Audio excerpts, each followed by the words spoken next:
ஆதிரை புத்தக வடிவில் திரைக்கதை. புத்தகத்தை பெற டிஸ்கிரிப்ஷனில் உள்ள எண்ணிற்கு வாட்ஸ்அப் செய்யவும். வணக்கம், இது அரண்சை. நான் தேவா பாஸ்கர். தமிழக முதல்வர் சி ஜோசப் விஜய் அவர்களை தரக்குறைவாக பேசிய வழக்கில் முன்னாள் அமைச்சர் அனிதா ராதாகிருஷ்ணன் கைது செய்யப்பட்டிருக்கிறார். அது மட்டும் இல்லாமல் சமீப நாட்களாக திராவிட முன்னேற்ற கழகத்தினுடைய தலைவர் முன்னாள் முதல்வர் மு க ஸ்டாலின் செய்த நாகரிக அரசியல் அவருக்கே எப்படி கேடாக விளைந்தது அப்படின்னு பலரும் சமூக வலைதளங்கள்ல அந்த கட்சியினுடைய ஆதரவாளர்கள் பலருமே பேசுறதை நம்மளால பார்க்க முடியுது. இது இரண்டையும் ஒப்பிட்டு தான் இந்த வீடியோவில் நம்ம பேச இருக்கோம். அனிதா ராதாகிருஷ்ணனுடைய கைது செய்தியை எல்லாரும் பார்த்திருப்பீங்க. முன்னாள் அமைச்சர், கிட்டத்தட்ட 2001 இருந்து தொடர்ச்சியாக திருச்செந்தூர் சட்டமன்ற தொகுதியினுடைய சட்டமன்ற உறுப்பினராக இருக்கக்கூடிய அனிதா ராதாகிருஷ்ணன் இப்பவும் ஒரு எம்எல்ஏ தான். அவர் சமீபத்துல பேசிய ஒரு பேச்சு கடந்த ஜூன் 20ஆம் தேதி திராவிட முன்னேற்ற கழகத்தினுடைய முன்னாள் தலைவர் கலைஞரனுடைய பிறந்த நாள் விழா, அந்த விழா தொடர்பான ஒரு கூட்டத்துல பேசாரு. அந்த கூட்டத்தில் பேசும்பொழுது பல விஷயங்களை அவர் குறிப்பிட்டு பேசுறாரு. குறிப்பாக முதல் நாளே காங்கிரஸ் ஜம்ப் பண்ணி ஓடினது, கூட்டணியை விட்டு போய் தாவேகாவுக்கு ஆதரவு கொடுத்தது, ராகுல் காந்தி, காங்கிரஸ் அண்ட் தமிழ்நாட்டினுடைய முதலமைச்சர் அவர் குறித்தான பல கருத்துக்களை பேசுறாரு. அந்த கருத்துக்கள் பொது அமைதிக்கு குந்தகம் விளைவிப்பதாக இருக்கு. அவர் இழிவாக பேசியிருக்காரு, அவதூறாக பேசியிருக்காரு, தரக்குறைவாக பேசியிருக்காரு. அவர் மேல ஒரு புகார் ஒன்று கொடுக்கப்படுது. அந்த புகாரை ஒட்டி அவர் அனிதா ராதாகிருஷ்ணன் ஒரு முன்ஜாமீன் மனுவை உயர்நீதிமன்றத்தில் கோர்றாரு. அந்த மனு அப்படின்றது நிராகரிக்கப்படுது. ஒரு சட்டமன்ற உறுப்பினர், இத்தனை நீண்ட அனுபவம் கொண்ட ஒரு சட்டமன்ற உறுப்பினர், அரசியல் தலைவராக இருக்கக்கூடிய அனிதா ராதாகிருஷ்ணனே முதல்வர் குறித்து ஒருமையில பேசலாமா, தவறாக பேசலாமா அப்படின்ற மாதிரியான கருத்துக்களை நீதிபதி முன்வைத்து அந்த மனுவை ரிஜெக்ட் பண்ணியிருக்காங்க. குறிப்பாக ஒரு சட்டமன்ற உறுப்பினரே இப்படி பேசுறாரு அப்படின்னா, any Tom, Dick and Harry could talk like this. யார் வேணா இப்படி முதல்வரை பேசுவாங்க. ஒரு சட்டமன்ற உறுப்பினரே ஒருமையில தவறாக முதல்வரை பேசும் பொழுது யார் வேணா முதல்வரை விமர்சனம் செய்வாங்க, தவறாக பேசுவாங்க. அதனால இந்த மனுவை என்டர்டெயின் பண்ண முடியாதுன்னு சொல்லி மனு ரிஜெக்ட் பண்றாங்க. அந்த முன்ஜாமீன் மனு ரிஜெக்ட் செய்யப்பட்ட பின்னணியில தான் இன்னைக்கு அனிதா ராதாகிருஷ்ணனுடைய கைது அப்படின்றது நடைபெற்றிருக்கு. அவருடைய ஆதரவாளர்கள், ஒரு சட்டமன்ற உறுப்பினர், ஒரு அரசியல் தலைவராக இத்தனை ஆண்டு காலம் இருக்கக்கூடியவர், முன்னாள் அமைச்சர், அவர் கைதுக்கு எதிர்ப்புலாம் தெரிவித்தாங்க. பட் அதையும் தாண்டி அனிதா ராதாகிருஷ்ணனுடைய கைது அப்படின்றது நடைபெற்று முடிஞ்சிருக்கு. அனிதா ராதாகிருஷ்ணனுடைய கைது அதை அவர் ஈஸியா டீல் பண்ணிப்பாரு. அதெல்லாம் ஒரு மேட்டரே கிடையாதுன்னு தான் சொல்லலாம். அது அவருடைய பிரச்சனை, அவர் அதை பார்த்துப்பாரு. அவருடைய பேச்சுக்கான விலையை அவர் கொடுத்துப்பார். ஆனா இந்த இடத்துல நம்ம பார்க்க வேண்டிய அல்லது முன்வைக்க வேண்டிய ரொம்ப முக்கியமான கேள்வியாக இருக்கிறது அப்படின்றது நாகரீக அரசியல் அப்படின்னு ஸ்டாலின் முன்வைத்த அந்த அரசியலுக்கான விலை என்ன அப்படின்றதுதான் இன்னைக்கு நமக்கு முன்னாடி இருக்கக்கூடிய ரொம்ப முக்கியமான கேள்வி. ஏன்னா பலரும் அதை விமர்சனம் பண்ண தொடங்கியிருக்காங்க. நீங்க இப்படி பண்ணதுனாலதான் இன்னைக்கு திராவிட முன்னேற்ற கழகம் தோல்வி அடைந்ததுக்கான ஒரு காரணமே கூட இந்த நாகரிக அரசியல் தான் அப்படின்ற குற்றச்சாட்டையே ரொம்ப உரிமையாக அந்த கட்சியினுடைய ஆதரவாளர்கள் சமூக வலைதளங்களை எழுப்புறதை நம்மளால பார்க்க முடியுது. கடந்த ஆட்சியில பலர் கைது செய்யப்பட்டாங்க. பலர் அவங்களுடைய தவறான கருத்துக்காக பலர் கைது செய்யப்பட்டதை நம்ம பார்த்திருக்கோம். ஆனா முதல்வரை உரிமையில விமர்சனம் செஞ்சுட்டாங்க, முதல்வரை தவறாக பேசிட்டாங்க அப்படின்னு யாராவது கைது செய்யப்பட்டிருக்காங்களான்னு கேட்டீங்கன்னா அப்படிலாம் கிடையாது. காவல்துறை பத்தி தவறா பேசி காவல்துறையோட புகாரின் கீழே கைது செய்யப்பட்டிருக்காங்க. அல்லது ஒரு குறிப்பிட்ட மதம், அந்த மதம் தொடர்பாக பேசுவது, ஒரு மதச்சண்டை உருவாக்குற வகையில பேசுறது, அல்லது ஒரு கான்ஸ்பிரசி தியரியை ஃப்ளோட் பண்றது, இந்த அடிப்படையில பலர் கைது செய்யப்பட்டதை பார்த்திருக்கோம். ஆனா ஒரு ஃபேக் நியூஸ் பரப்பி பலர் கைது செய்யப்பட்டதை நம்ம பார்த்திருக்கோம். இப்படியான அடிப்படையில நம்ம பல கைதுகளை நம்ம பார்த்திருக்கோம். ஆனா ஒரு முதல்வரை விமர்சனம் செஞ்சுட்டாரு, அவர் மேல ஒருமையில விமர்சனம் வச்சுட்டாரு அப்படின்றதுனால கைது செய்யப்பட்டிருக்கிறாங்க அப்படின்னு ஸ்டாலின் ஆட்சியை நம்ம பார்த்தோமான்னு கேட்டீங்கன்னா கிடையாது. அந்த மாதிரி பலர் அவரை விமர்சனம் செய்திருக்காங்க. பலர் ரொம்ப மோசமாகவே அவரை விமர்சனம் செய்திருக்காங்க. பிலோ த பெல்ட் விமர்சனம் நிறைய பேர் முன் வச்சிருக்காங்க. இப்ப நடக்கிற விமர்சனத்தை நம்ம பார்த்துட்டு தான் இருக்கோம். ஸோ அப்படியான கைது அப்படின்றதெல்லாம் கடந்த ஆட்சியில நடைபெறல.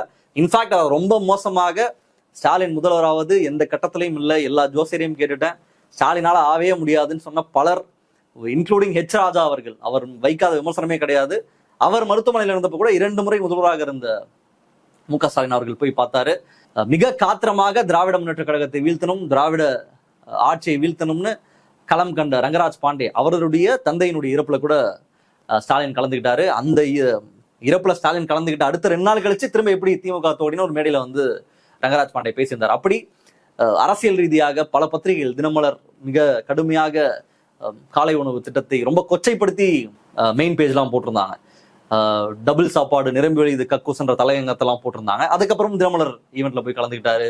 விகடன் இந்த மாதிரி மிக மோசமான விமர்சனத்தை எல்லாம் முன் வச்சிருக்காங்க, அப்பயும் அதுல போய் கலந்துக்கிட்டாரு. இப்படி பலமுறை அவருடைய தீவிரமாக திராவிட முன்னேற்ற கழகத்தினுடைய அரசை எதிர்க்கக்கூடிய பலரினுடைய பிரச்சனைகளின் போது போய் உடனிருந்தார் முன்னாள் முதல்வர் ஸ்டாலின் அவர்கள்.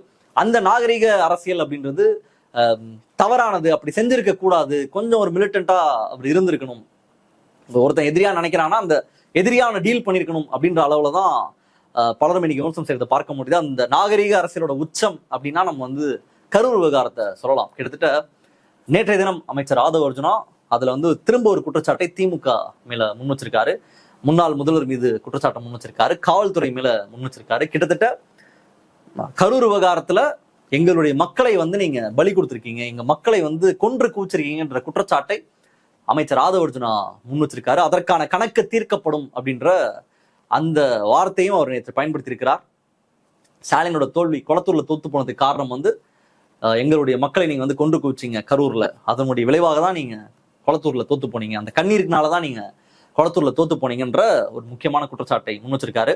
ஸ்டாலினுடைய நாகரீக அரசியல்ல மிக பெரிய உச்சம் அப்படின்றது கரூர் விவகாரம் தான். ஸோ இந்த டைம்ல நான் கரூர் விவகாரத்துல நடந்த சில விஷயங்களை வந்து நான் சொல்ல விரும்புறேன். அந்த சமயத்துல கரூர்ல கூட்டம் அப்படின்றது நடக்குது. திமுகவினுடைய 75வது அந்த பவள விழா நிகழ்ச்சி நடக்குது கரூர்ல.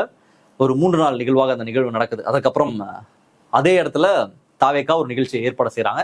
கொஞ்சம் அவங்களுடைய அந்த ஆர்டர்ஸ்ல வந்து கரூர்ல டிஎம்கே பண்ணி முடிச்சோன்னா திரும்ப அங்க நம்ம ஒரு ஈவெண்ட்டை நடத்தணும் அப்படின்ற அடிப்படையில கரூருக்கு தற்போதைய முதல்வர் விஜய் அவர்கள் போறாங்க.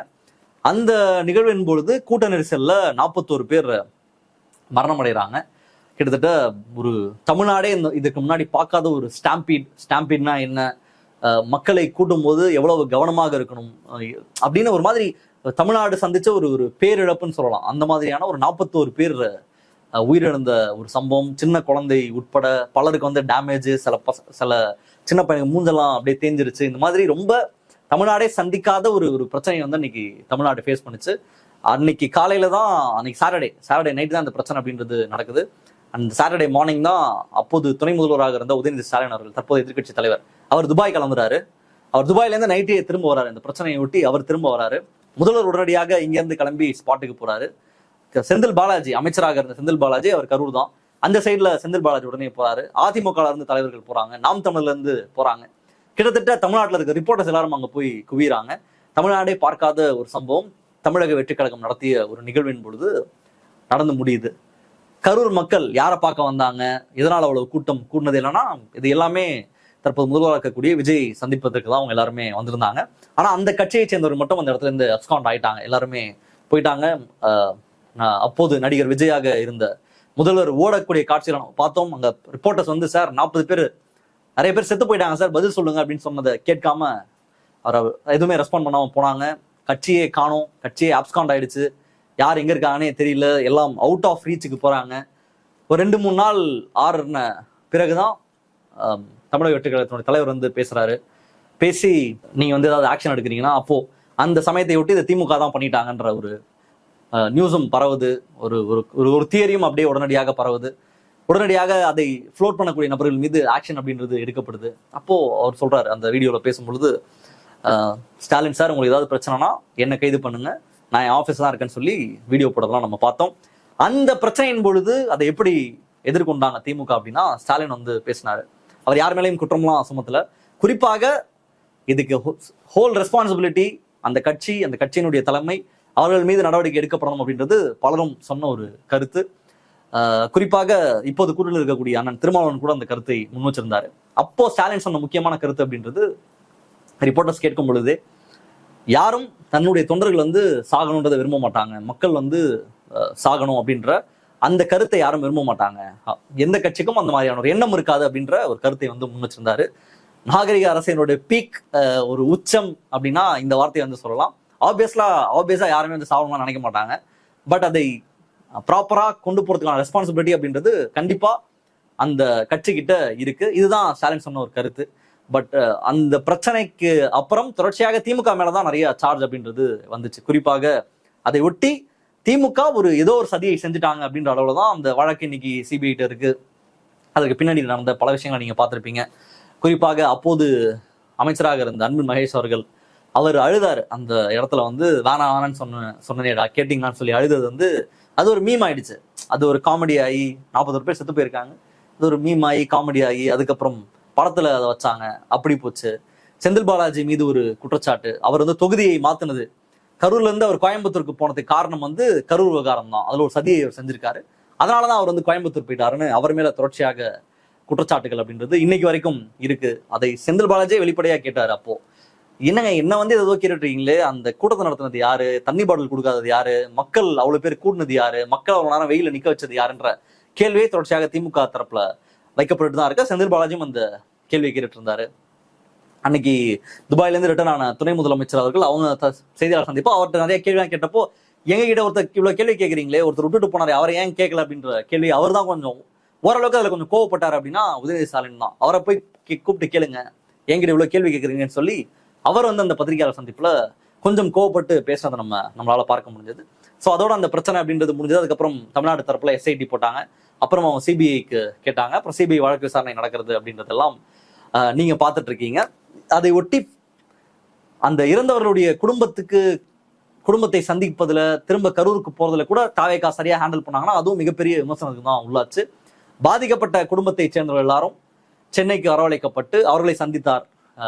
அப்போது நடிகராக இருந்த தற்போதைய முதலமைச்சர் சந்தித்தார். அப்போ என்ன நடந்தது உள்ள அப்படின்னா நமக்கு தெரியாது. அவங்க சொன்ன செய்தி அப்படின்றது எல்லாரும் காலில் விழுந்து அவர் வந்து மன்னிப்பு கேட்டாரு, அழுதாரு. நானே கூட குழந்தையை கொடுத்துட்டேன், பட் என்ன விட வந்து அவர் தான் ரொம்ப உடஞ்சு போயிருக்காரு, இதுதான் எல்லாருமே சொன்னாங்க. அப்புறம் நிறைய பேர் வந்து என்னோட குழந்தை செத்ததுனால தானே என்னால் விஜயை பார்க்க முடிஞ்சது அப்படின்னு நிறைய பேர் பேசினாங்க.